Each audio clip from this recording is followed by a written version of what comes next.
प्रधानमंत्री नरेंद्र मोदी एक TV channel को इंटरव्यू देने के दौरान एयर स्ट्राइक पर दिए गए बयानों को कांग्रेस ने भुनाना शुरू कर दिया है। आज इंदौर में एक जनसभा को संबोधित करते हुए कांग्रेस महासचिव प्रियंका गांधी ने क्लाउडी मौसम और रडार का जिक्र कर पीएम मोदी पर चुटकी ली। इंदौर में प्रियंका गांधी ने पीएम नरेंद्र मोदी पर निशाना साधते हुए कहा कि ये इतने बड़े रक्षा विशेषज्ञ हैं कि उन्होंने खुद तय कर लिया कि जहाज कौन बनाएगा।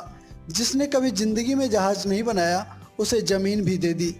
HAL से बनवाया नहीं, जो 50 साल से जहाज बना रही है। प्रियंका ने हंसते हुए कहा कि इतने बड़े रक्षा विशेषज्ञ हैं कि उन्होंने सोचा कि ऐसा काम करेंगे।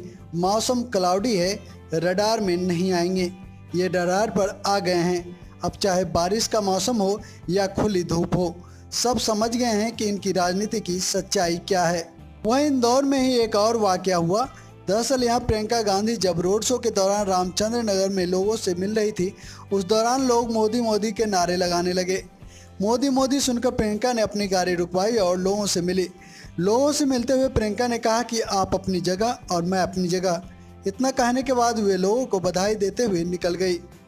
इससे पहले प्रियंका गांधी ने रतलाम में प्रचार के दौरान चुनावी सभा में प्रधानमंत्री नरेंद्र मोदी सहित भाजपा नेताओं पर नोटबंदी, किसान कर्ज माफी, किसान आत्महत्या, युवा रोजगार जैसे देश के ज्वलंत मुद्दों पर 5 साल में काम के बजाय बढ़ चढ़ कर प्रचार करने का मोदी को आरोप लगाया।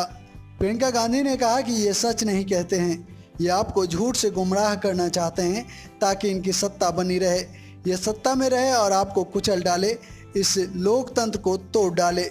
इसलिए ये चुनाव सबसे महत्वपूर्ण है।